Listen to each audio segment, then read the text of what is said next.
क्या आप भी देश और दुनिया की खबरों से रह जाते हैं बेखबर? तो सब्सक्राइब कर लीजिए हमारे HT न्यूज चैनल को और बेल आइकॉन को दबाना मत भूलिएगा।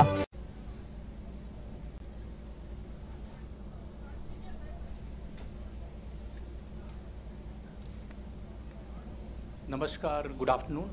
I welcome you all to this media briefing. I am joined by Air Vice Marshal R.G.K. Kapoor.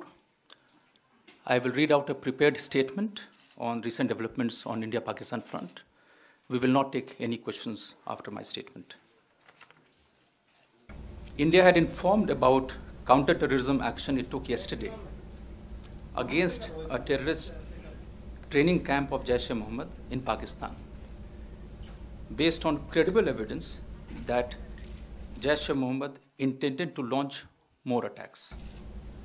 Against this counter-terrorism action, Pakistan has responded this morning by using its Air Force to target military installations on the Indian side.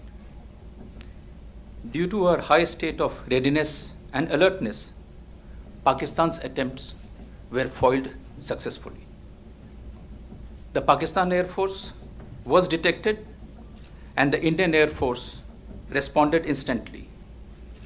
In that aerial engagement, one Pakistan Air Force fighter aircraft was shot down by a MiG-21 Bison of the Indian Air Force.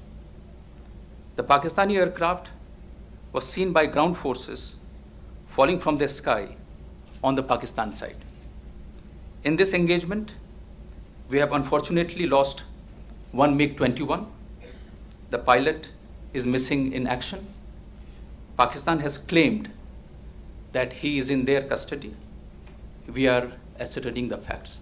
Thank you very much. That concludes the briefing. Sachin, we are not taking any questions. If we have more information, we will share that with you. Thank you.